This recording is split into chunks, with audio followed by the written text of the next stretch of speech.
Well, hello, everybody. Welcome to Economics with the Honorable David M. Walker. I'm your host, Nick Palavita, and today we're going to have a great panel, a great discussion dealing with the uh, wonderful U.S. dollar. So first of all, we're going to bring our panelist, the president of the Pod TV network, Kim Calhoun, has joined us for this great conversation about the U.S. dollar. And of course, you were moderating the show while I was bebopping through Europe last week.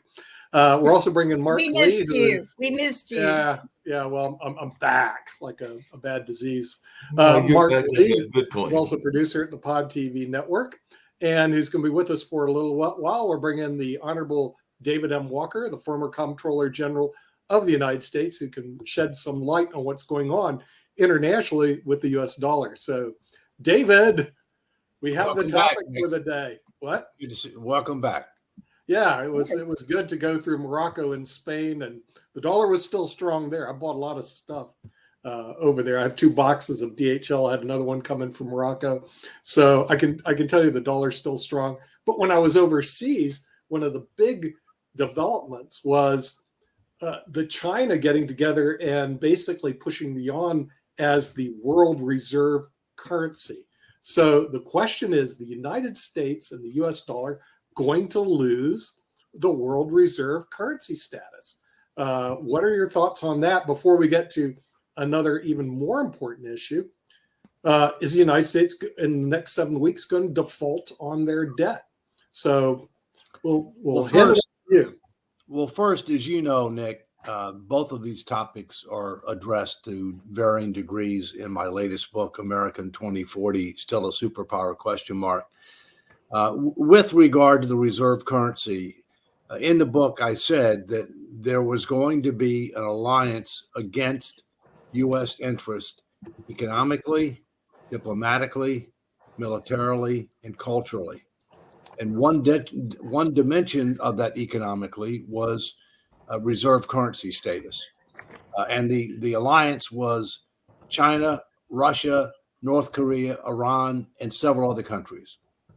What we've seen in the last 2 weeks is a number of concrete steps that have been taken by China and others to try to come up with alternatives to the dollar, whether it be a single currency or a basket of currencies. And my personal view is the United States will not lose reserve currency status, but that we will reduce our market share. And some of the things that we've seen is, Saudi Arabia now saying that they'll sell their oil with currencies other than dollars. And you know as well as I do that there are several tremendous advantages that we get by being the leading reserve currency. I think about 60% of central bank reserves are in dollars. And the three main advantages is that we could borrow at a lower rate than otherwise would be the case. We have advantages from a trade standpoint. And thirdly, we have the ability to impose economic sanctions on nations and individuals based upon that status. But ironically, one of the reasons that people want to move away from the dollar is they don't like the idea that we can impose those economic sanctions. They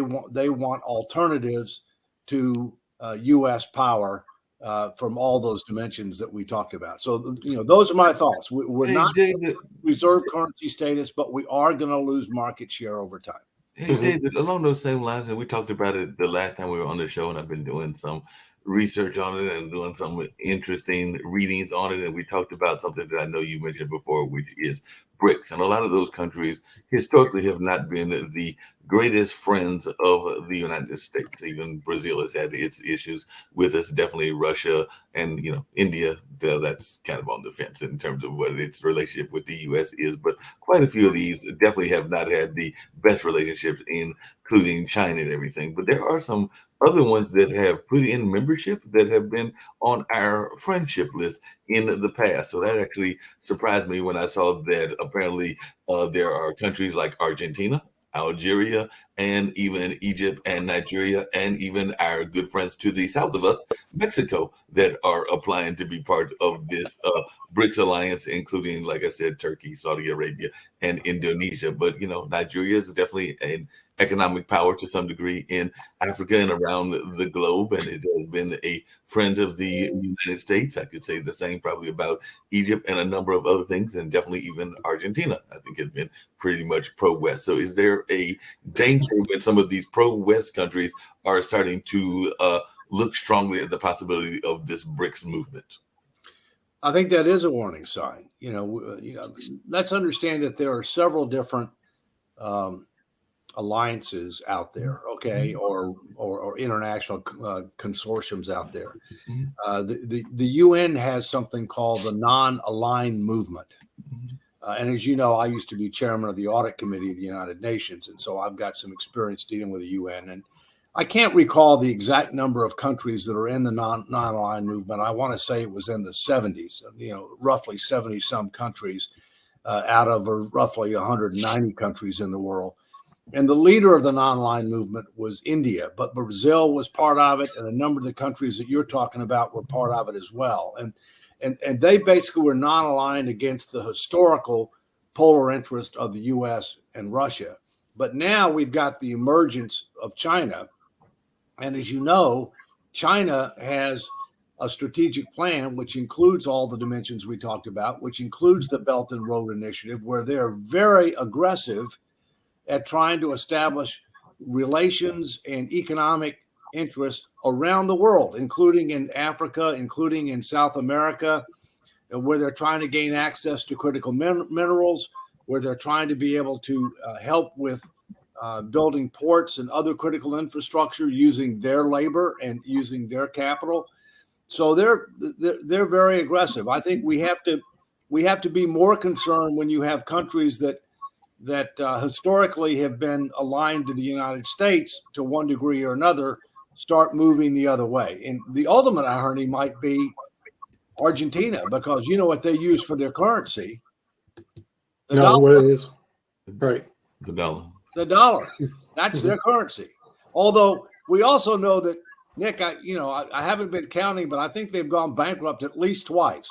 Yeah, they've had serious financial issues over there in Argentina. But it seems to me, though, China actually does have a policy. They have BRICS. They have the Belt and Road Initiative. Yeah. And I look to the United States and see what we have, and I didn't find anything. So you didn't miss it, Nick. I was going to say, maybe you can shed some light. We've been a republic since 1789. Yeah. And we still don't have a comprehensive, integrated, future-focused, results-oriented, resource-constrained plan focused on those four dimensions. And we consider our plan the budget. The budget is a one-year document, and it's not outcome-based. Yeah. Yeah. And but also, if you look at the power of BRICS, you have Brazil. I mean, don't we have to start questioning whether these people are allies or not, or friends of ours? Okay, so Brazil heads it up. Then Russia. We know where Russia stands. Their objective is to destroy the West. They don't really care. Then you have India. We have a lot of people in India come on our shows, David, but we're going to have to start asking questions. Whose side are you on? Seriously, because India, I think, recently became the largest country, or will, in the world, with 1.6 billion people in terms of population. Then you have China. China, I'm glad to see India and China aren't in a war, but are they in a Cold War against the United States? That's a good question, okay? Because India, China, and then South Africa. What's South Africa doing in this equation? So we look at this. They were an ally at one point. When you look at this BRICS alliance, then you look at what does the U.S. have? And I couldn't find anything, David. I was going, I like to travel internationally, but I also like to go to countries that don't hate Americans. And we've got countries, we've got Europe. There's a whole list. I found it, and most of it is NATO. Because last week after we had this conversation, I'm like, who is on our side? And I mean, some of them are probably still questionable, but there was a really nice tall list. But it's still, we got to unite a little bit harder with some people who are going to be stronger and more powerful alliances with us if we're going to continue on the path of still being the superpower, I think. But Jim, along those same lines, and I know that Sasha's not here with us, and I kind of alluded to it in our last show and everything, meaning the new show earlier today. There has been some, we're still continue to give a lot of money in this war between Russia and Ukraine. Most of it, all of it, unless we're doing some money by proxy to the other side, but I would say the vast majority going to Ukraine. But there has now been some questions as to how much of that money is actually going to the battlefield. It kind of comes down to that same conversation that used to exist around farm aid and aid to other countries, and whether those supplies actually got to the people that needed it, or whether the elite were getting it, because there's been some even accusations about some of the elite within the Ukrainian government getting some of that money and stashing that money, and apparently some sizable amounts and all in that space. So Joe, we have some question, but we're doing been in that support some of the Ukrainians, because they are definitely probably be the battle, but we also got to have some accountability as to where the money is going. And I do understand that Zelensky at least recognized what was going on and did have some actions against some of the folks that he caught. Now, whether he caught all of them or he just gave a slap on the wrist to a couple of them that he decided to, that is a question for conversation. Yeah. Well, we're providing lots of different types of aid Right. in Ukraine, and we're doing way more than our fair share. Right. Okay, because the European countries have come to rely upon Uncle Sugar to be able to do a disproportionate share. Yeah, and our aid is not just military aid. Our aid is a large amount of economic assistance. In fact, I think the economic assistance is greater than the military assistance. One example is, pensions, helping them be able to pay pensions for their civil servants and their teachers and things of that nature, because needless to say, this war has had a serious adverse impact on their economy and their ability to be able to handle their normal obligations. But, let's look back at some of these countries.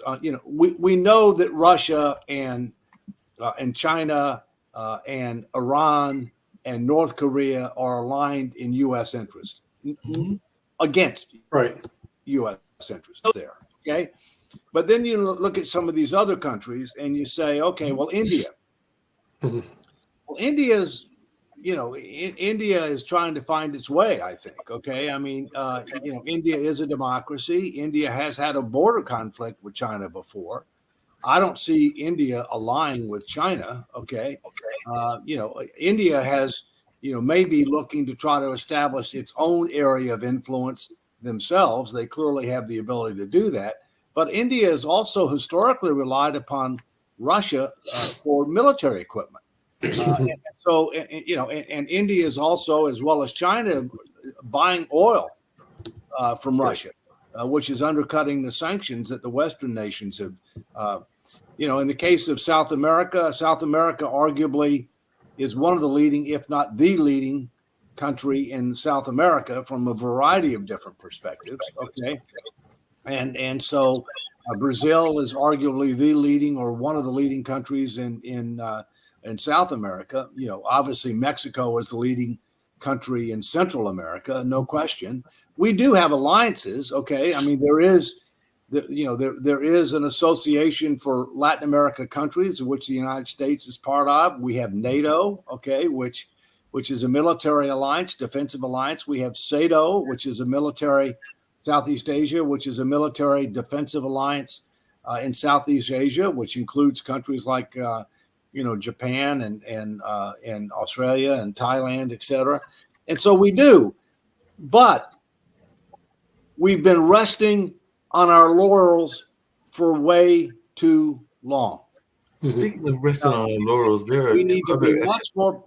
We need to be much more proactive, much more strategic, and we need to recognize that we need alliances more now than ever. Right. Yeah. Speaking of alliances, and I think it was maybe Lee with popping in, as well, and all in that space. As a matter of fact, he's there with us. But speaking of alliances, one of the things that I was curious about is some of these countries are also doing some interesting things on their own economic self-interest. Because one of the things that I was reading about was around Saudi Arabia, and they're having some interesting relationships that are going on that I just recently learned about. For one, and I come back to something that Kim said, I think it was on last week's show, about how we need to protect some of our own interests even here in the United States. But apparently Saudi Arabia had a 2021 mandate that said that foreign firms had to establish a local headquarters by the end of 2023, which is the year we're in now, or risk losing out on lucrative government contracts. And that's definitely been a conversation that's been going on there. Do we need something similar? And I know that the other thing that they're doing is apparently they're getting ready to try to get 500,000 women to come in from Ethiopia. So apparently they've got a relationship now with Ethiopia where they're going to bring these women to work as domestic workers. So I don't know that we need to get domestic workers coming to the United States, but do we need to have these rules about how people are coming in and whether they need to have an established presence in the way that Saudi Arabia is doing?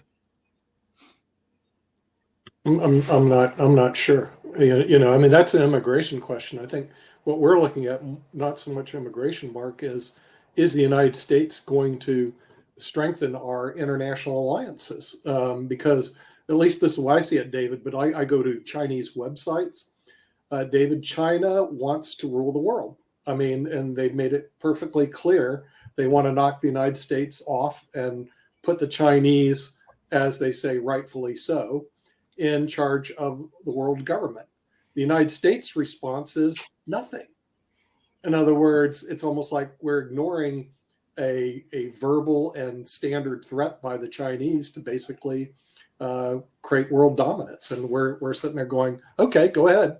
We're not going to do anything. And BRICS is just one part of what they're doing. I'll also give you this. So when I was in Morocco, like last week, what television programs do you get to watch? Do you get to watch ABC from the US? No. CBS? No. NBC? No. But you could watch CGTV. That's Chinese government television. China in English, by the way. So the thing is, the TV I got to watch in Spain and Morocco was Chinese media. Where was the US media companies? Well, They're not even there. Do you know who owns the largest movie chain in the United States? I have no idea. Who? China would not Chinese? surprise me. Yeah. But see, it's so important. That's part of their strategy. That's part of their strategy. I mean, is cultural influence. Yeah, cultural influence. Right. And they had all English-speaking people on the show. It looked like an American show. It was like if you ever saw RT called Russian Times. Yeah. It was all like American, but it was owned by Russia. Well, Yeah. China, to give you an idea of their influence, the first thing you do, as Goebbels knew and Hitler knew, is take over the media. Even Putin knew that. If you're going to start a war, first thing you do is shut down every media except them. China's not stupid. So what they're very smart. They're very smart. So they've got their own challenges. They've got bigger demographic challenges than we do, or whatever else. But all the more reason why I'm saying I think our highest degree of vulnerability is really within the next 5 to 10 years. Yeah. You know, and I would say within the next 5 years, especially for things like Taiwan, because they're rising, we're declining, absent a course correction. And given some of the challenges they face, especially with regard to demographics, you know, they have an incentive to, if they want to do something, to do it sooner rather than later. But now, David, that kind of comes to the point I was making, and I know that Nick kind of dismissed it because part of it was around immigration and everything. But you used to work in the government, and particularly in the space of finances and all in that kind of lane in your work as the comptroller general and all in that kind of space. But is there any rules that are here in the United States that exist that say, which we see all over the country, including where Lee is in New York, that if a company wants to come to China and buy up this property, whether it's that movie theater that you're talking about, I can't think of the one that it is, but I did know that they were Chinese based and all of that, or whether they buy up half of California and half of Hollywood, that they have to give something back to the United States, much in the way that Saudi Arabia has created this rule that they have to do this or lose out on the government contracts in that part of the world. So do we have anything similar that stops this influx that is taking place. Well, no. I mean, what's happening now with regard to the property issue is the states are taking action because the states are sovereign entities, and they're taking actions to be able to prohibit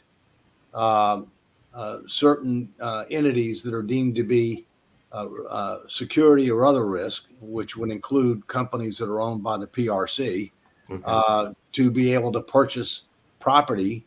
And the two things that they're most concerned about is agricultural property and property that is close to key military and other government installations. But again, this is another example of the Chinese are very strategic. Okay. Yeah. They've been doing this for several years. We're just now waking up to this, right? And so they're going to try to stop it, but that doesn't mean they can unwind what's already happened. All right. I mean, I haven't had any discussion about that, but at some point, Nick, we probably ought to pivot, if you want my input on it, to the debt ceiling. And then y'all can continue the conversation with regard to these other issues, because I can't stay the full hour. You're muted, Nick. You're muted. The debt ceiling to me is very important, especially if the United States makes a big blunder on the chessboard and defaults. Okay. And now there's this brinkmanship going on again, once again, with the debt ceiling. So what are your thoughts on that? McCarthy apparently said no give to this, and Joe Biden goes no give to that. Hey, you know, between both of them, they could destroy the U.S. economy, and then China doesn't have to do anything. You know, they just let the U.S. implode because of their own stupidity. What are your thoughts? Well, but that's part of China's strategy. Yeah. China doesn't ever plan to attack the United States. I mean, they don't be an idiot to the United States. I mean, right. You know, but they're planning for us to implode from within. Okay. Right. And all right. So let's talk about what the debt ceiling is and isn't. And then we can talk about what may happen. You know, the debt ceiling is statutory. There's nothing in the Constitution at the present time that limits Congress fiscally. Congress has the power of the purse. The president proposes budget. The Congress disposes of budget and appropriations. But there are no limits on the amount of debt, and there are no limits on, you know, on fiscal constraint. The debt ceiling is a statutory limit. It's something that Congress created back during World War I, because before World War I, we never had debt to GDP over 40%, but this was supposed to be the war that was going to end all wars. And Congress used to approve every issuance of new debt. And, you know, when you're fiscally responsible, you don't necessarily have to do that often, right? But when you get into a world war, it's likely to be more frequent. And so they passed the debt ceiling limit with the idea that it was intended to provide some fiscal constraint, but it was also intended to be an efficiency measure, so they didn't have to approve each increase or each issuance of debt by the Treasury Department. Okay.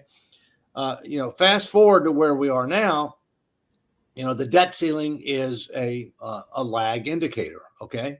Because the Congress ends up passing budgets and appropriations bills that by definition carry the force of law and tell you that we're going to need to increase the debt limit because they've already authorized spending well in excess of anticipated revenues, right?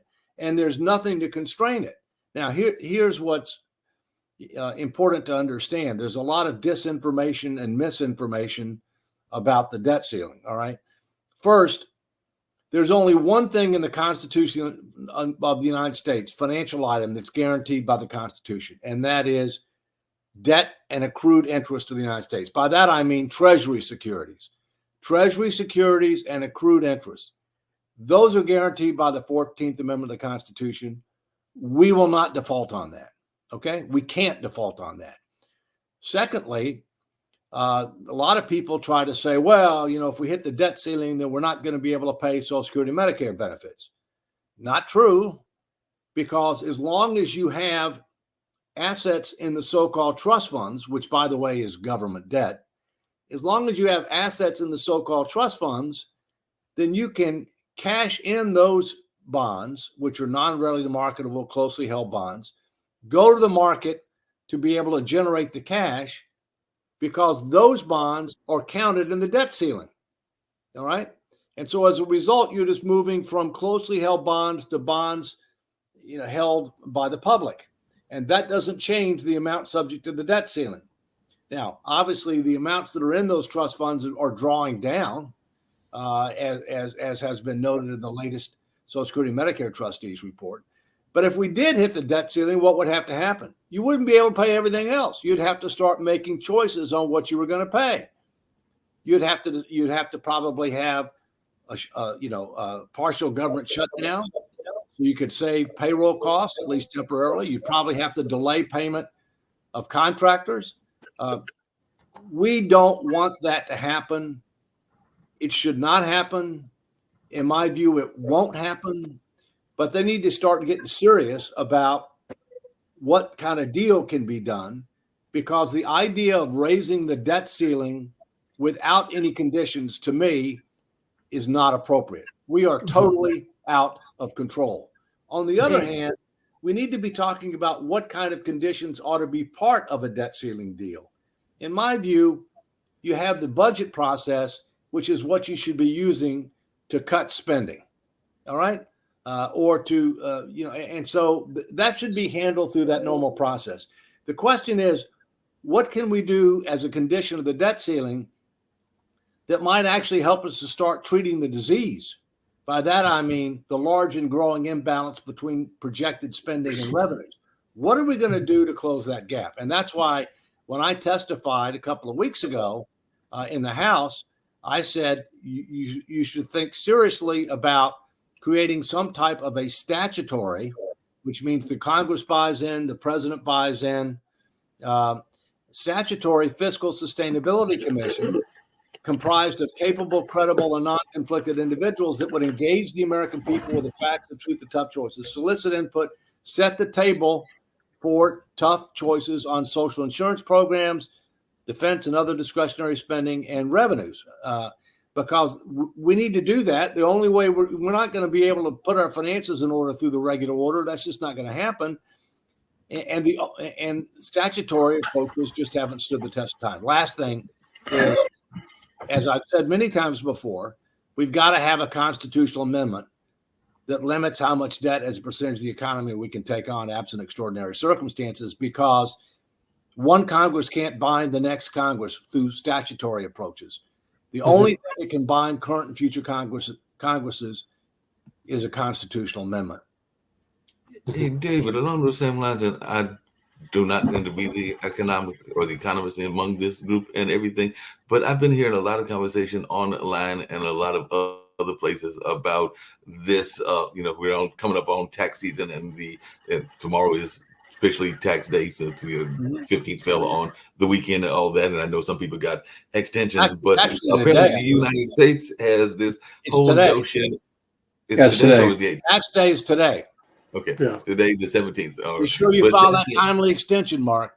I got you covered. But the question in that space was, with taxes being filed and all of that being done, the U.S. also has to keep its money in line. And I've been hearing conversations over the last several days and several months about this $1 trillion, and I said trillions in plural, that is apparently out there just missing or miscounted or not being properly counted and all of that. They were talking about like some derivatives and some other things in that space. I'm going like, how do you lose $65 trillion in accounting, and how do we get around this unrecorded stuff that's on the balance sheet? Because when I'm going like, wait a minute, there's like $1 trillion lost, as a regular citizen, I'm going like, how does the government lose a 65 or however many trillions of dollars in that space? A lot of folks can't even fathom that amount. So please try to explain that to the common folks like myself.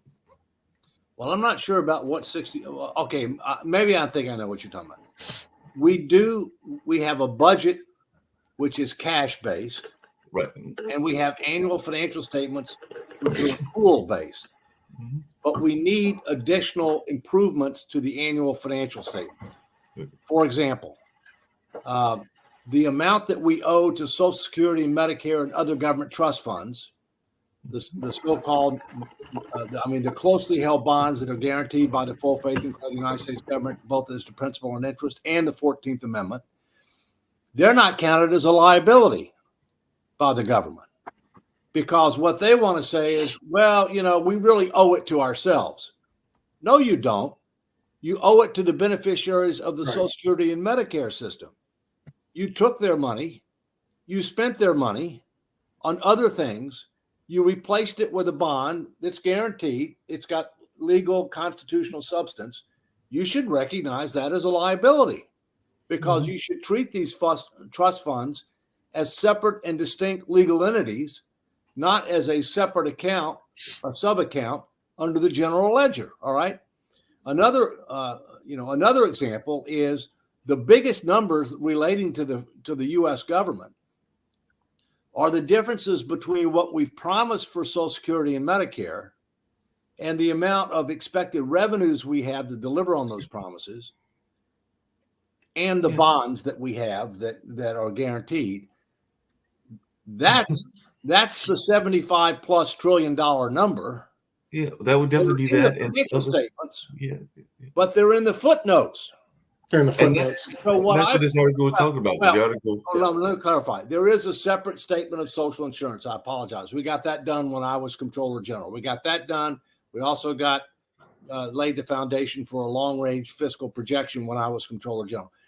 But it's not on the balance sheet. And so what I've argued is two big things. One, the bonds ought to be on the balance sheet as a liability, and we should have a double bottom line for the balance sheet. The first bottom line should be the numbers with the current numbers with the intergovernmental bonds. The second one, which should consider the unfunded obligations of Social Security and Medicare. So we should have a double bottom line. So we're providing much more visibility, much more transparency with regard to our true situation. And I continue to advocate for that.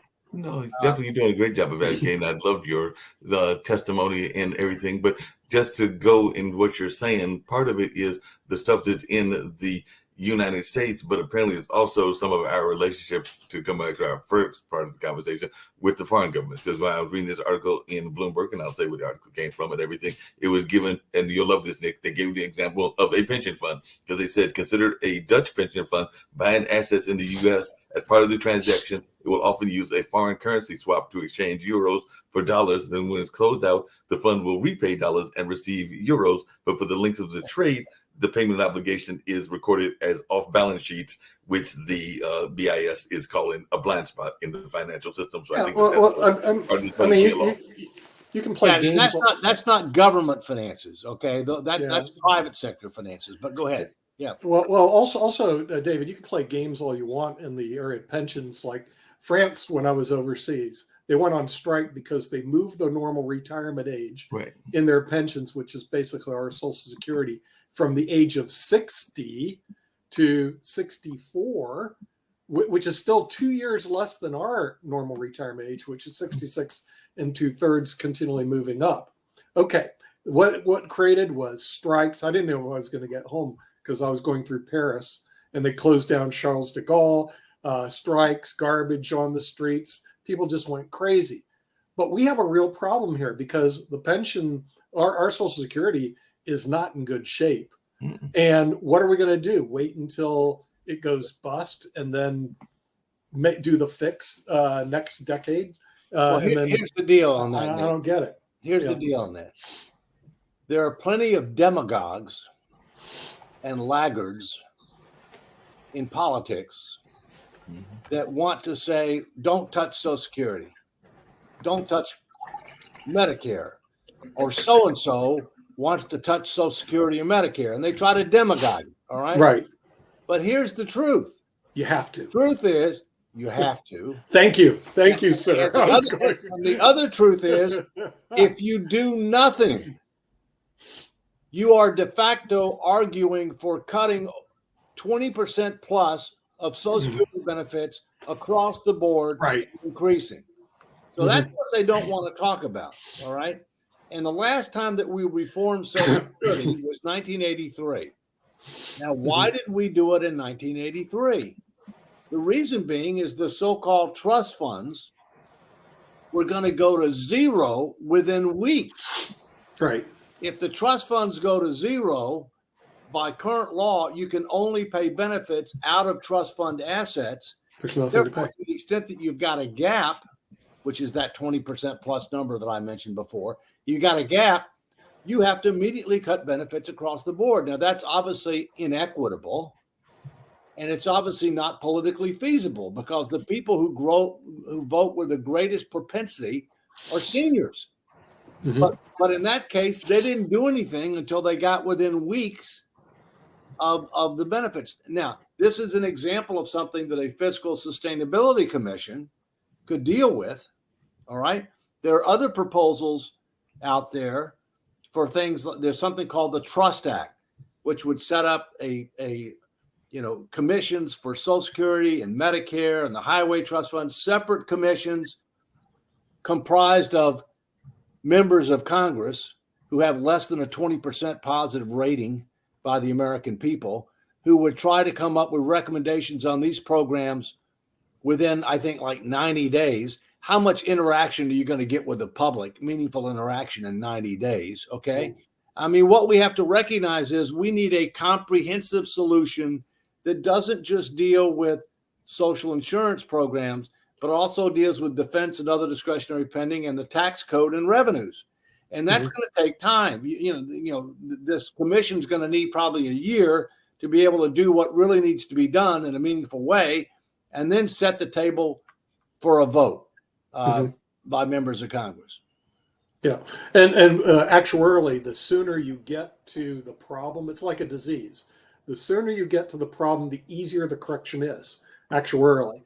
When we wait, which is what it looks like they're going to do, then when you try to correct it actuarially, it is a huge problem. The disease is basically taken over, and the corrections are very poor. So the sooner you address it, the better. Unfortunately, the politicians have to tell America the truth. None of them will. That we either have to raise taxes to cover the Social Security, cut the benefits of Social Security, or frankly do both. Yeah. Okay, none of that's good news. None of it's going to get you elected. They're but ultimately, it is the truth. Yeah, they're ultimately going to do some of both. Okay, they're going to do some of both. They have to. At the same point in time, people who are retired or who are very close to retirement are not likely to be affected very much. That's correct. Right. The younger you are, the more you're going to be affected. Off you are financially, the more you're going to be affected. But here's the frustration. The frustration is seniors think they're going to get taken advantage of. There are other words I could use, but I won't use them. Young people don't think they're going to get anything. They're both wrong. So therefore, if we end up reforming the program sooner rather than later, phasing in the changes over time, right, we can exceed the expectation of every generation of America. But this comes back to the biggest deficit this country has, even though the budget deficit's big. That's not the biggest one. The biggest one, the leadership deficit. Yeah, they don't have leadership at all, because if they would, somebody would sit there and say, "I'm going to tell you the bloody truth about Social Security." That's why you need capable, credible, respected, and non-conflicted individuals to comprise these commissions. Right. Because they're not running for re-election. Right. They don't have a 20% approval rating. Okay. Yeah. They don't, and you don't want people from interest groups either. Yeah. That have a vested interest in the defense establishment or Social Security or Medicare. You don't want that either. And also, there was a recent article I pulled from Imprints, which was a pretty good rag, dealing with America's broken healthcare systems. And one thing they said is that in the United States, we overspend relative to other countries $2.3 trillion a year in health benefits. Okay. I think Social Security is easier to solve as soon as somebody's. It's much easier. Healthcare much easier to solve. 2.5 times greater. 2.5 times greater. Right. You have plenty of time. Just for Medicare. Right. Medicare is a different story. But if you look at this article, and he ran the math, it was a doctor, professor. he ran the math and said America overspends on healthcare, 2.3 trillion a year. Okay. Somewhere along the lines, we need to get a grasp on our healthcare system as well. Well, we ought to have a separate show on that, because at least one show on that. I'm gonna need to get. I know going. you got to get ready to go, Dave. Right. But quick question for you, and I know you get ready to bounce. But how much do the congressmen get in terms of healthcare? Don't they get some sort of discount in their healthcare? Oh, the Congress is their employer. They get health care just like any employee gets. So they get discount. They also get retiree health care. They get retiree health care if they work a certain amount of time. I mean, no, that's what I thought. And the other thing I was going to ask is they probably also get a pay raise on a regular basis. And I'm wondering, when are we going to see a freeze on that pay raise, kind of coming to Nick's point around leadership? Because every time I turn around. Keep in mind the 27th Amendment, which is the latest amendment, which took over 200 years to ratify, okay, which says that one Congress can't raise their own pay. If they want to raise the pay, it can't be effective until the next Congress, so that they can be held accountable through an election cycle. There is discussion. There are proposals to raise congressional pay because they don't like inflation, although they caused it. All right. So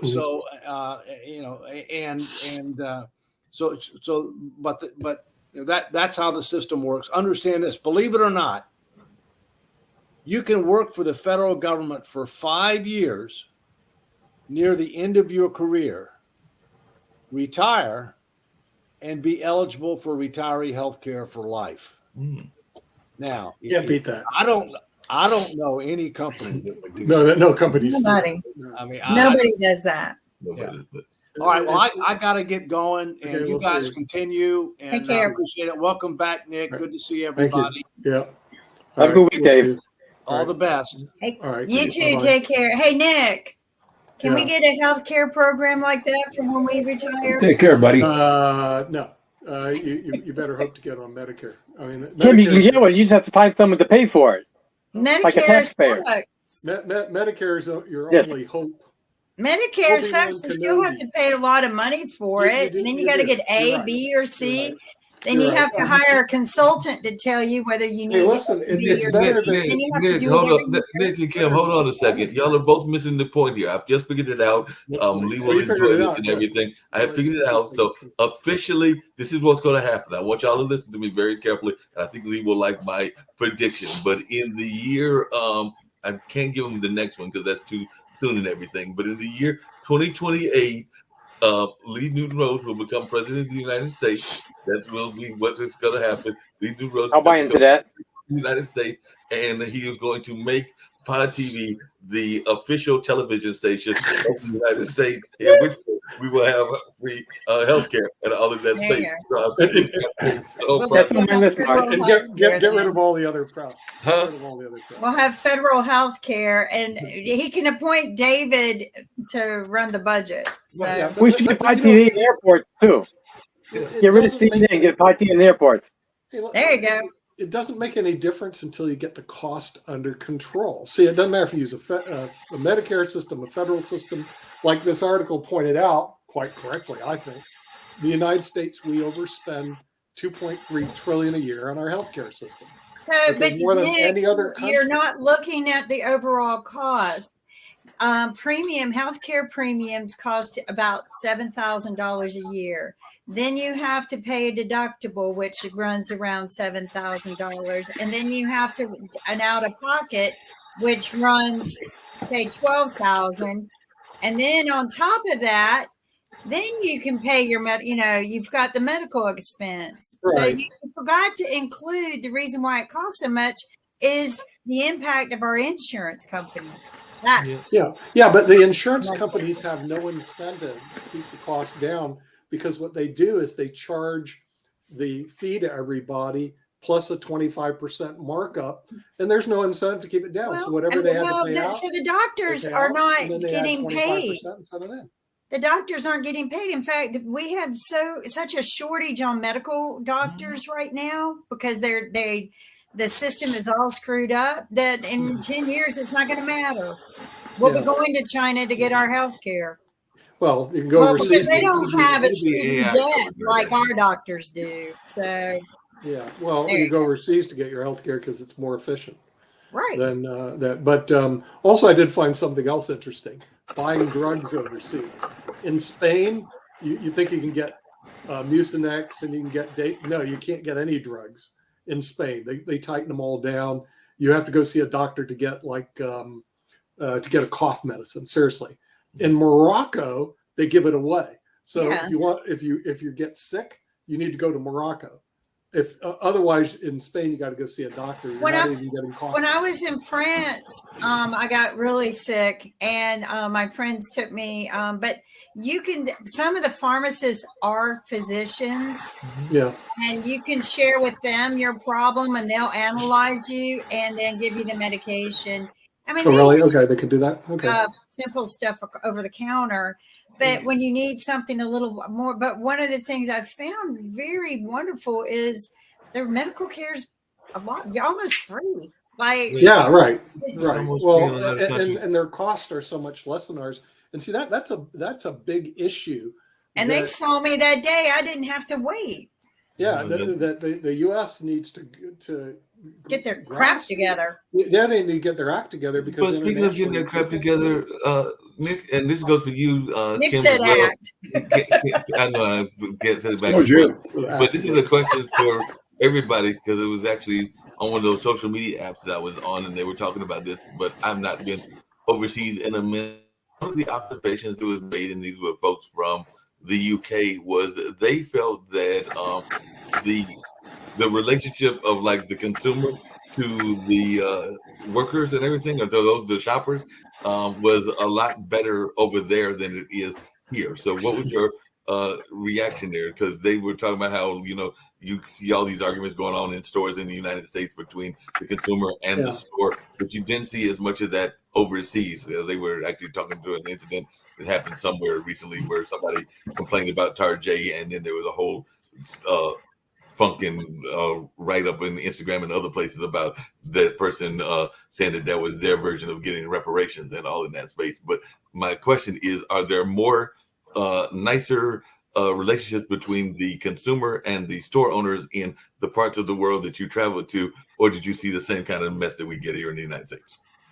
Well, you don't see the mess. It's a lot less messier overseas because, like they say, the people that are like in Spain, they don't live to work; they work to live. Okay, so the thing is, and they said that Huge difference. they want to have a nice life basically over there, and they're not interested in all the garbage that we have here. Which, like I said, the United States is dangerous. Well, and they 10 treat each times other more with dangerous to Right. live in. 10 times more dangerous to live and in. they're so respectful to each other. And one of the things I thought was interesting, and I guess it cut down on their shoplifting, but like a lot of the smaller convenience they do stores, pickpocketing. They do shoplifting. They pickpocket. it's all at the counter. You go there and you tell them what you want, and they go get it for you and bring it and check it out, and then you pay for it. So I noticed that when I was in Colombia, there was some of that in Europe, not a lot, but I did notice a lot of that in Colombia, which I thought was interesting. Yeah, it's just a different way of life, but their cost structure, at least health wise, is a lot less than ours.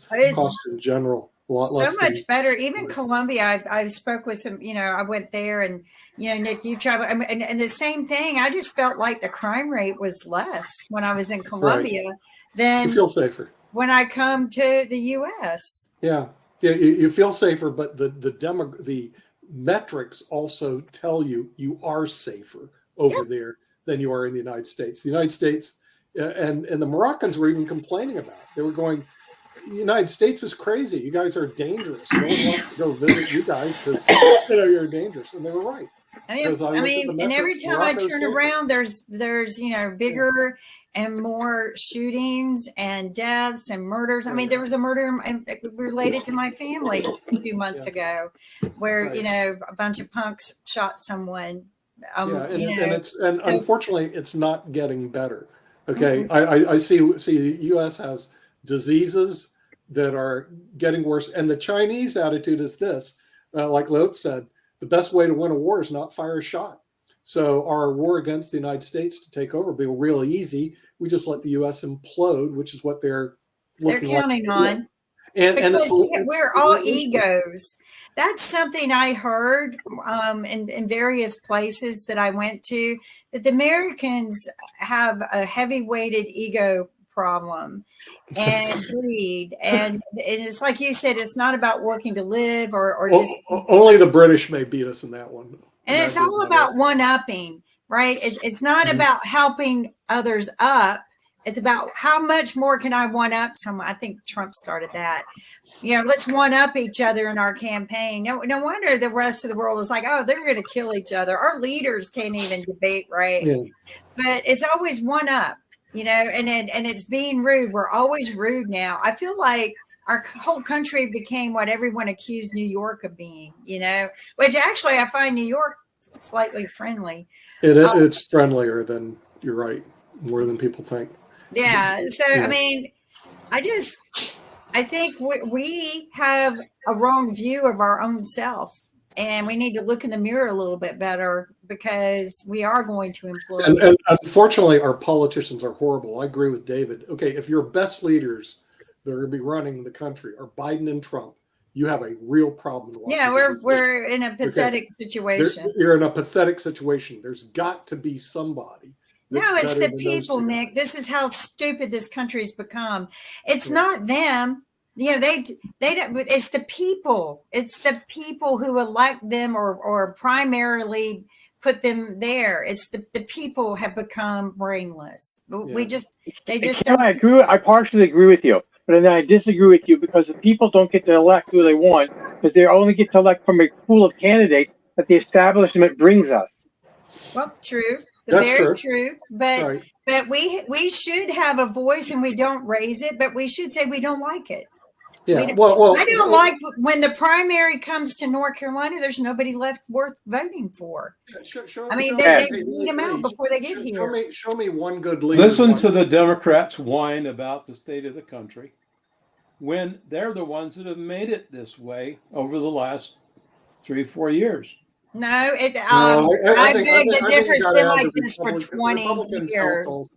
In fairness, Dan, it's not restricted to the Democrats. You can't destroy a country. I know. I just thought I'd make it's like spilling milk, Dan. I'm sorry, but when termites start eating your house and it falls, it didn't happen overnight. It took years to get there. So, I mean, these termites, our leaders are termites, and they're eating away at our country, and we're going to fall. We're going to fall. Well, the American people are a victim of a really an undeclared war. That's true. And the undeclared war is between the globalists and those who want to preserve traditional liberty and freedom in the United States. Well, it's actually between the left and the right, if you ask me. But see, there are people on the right, supposedly, that are globalists, and there are people on the left that are not. Well, and the problem is the globalism is the thing that's creating the problems in the United States. The fact that we cannot be a strong nation, united, because we're getting pulled apart by the special interest groups, the elites, the corporate elites, and others who have the vested interest in destroying our freedom and enslaving us as a people based on their philosophical choices. People like Bill Gates, they want to recreate this nation into a bunch of serfs, so that the middle class is destroyed, and the American people have no choice to do but whatever the government decides they should do. And that is not what America is about. But Dan, when did that change? We've been training people in the school system. Oh no, Mark, it's been that way for you black folks for a long time. And not just black folks, it's been that way in the system. The system is created that you are trained to go to work for a corporation, and that is what has been encouraged, I would argue, for decades, if not centuries, in the U.S. Oh yeah, sure. Yeah, then you end up going to the company store, right? There's a song by about that, and that's basically we're seeing the erosion of fundamental freedoms and rights in the United States. We're seeing the destruction of the middle class. See, the things that makes America great is, number one, it's faith, the faith of the people. Number two, the liberty and freedoms that we enjoy. And number three, the willingness of people to take risks and create small businesses and generate jobs and support our economy, because the American system was created to generate wealth and prosperity because of freedom. No, Now- and along those same lines, and I know we're going to wrap up, but one of the things I'm going to bring up, and Lee may have some thoughts about this since he's in the New York, New Jersey area, but there are constant conversations around workers' rights, because I know there have even been some things around different workers' organizations here in North Carolina, but also severance rules. And some of these came up because of the pandemic. But apparently over there in the fine state of New Jersey, and the rule just went into effect last Monday, they have a new law that says that severance pay is pretty much mandatory. So that's something that they just added to New Jersey. So is this something we're going to see spread around the country, where there will be mandatory severance pay? Which is We're going to have to see that next week because we're at the hour, but we'll see No you problem. next time on the media show, which is coming up right afterwards on the network. Till then, good night.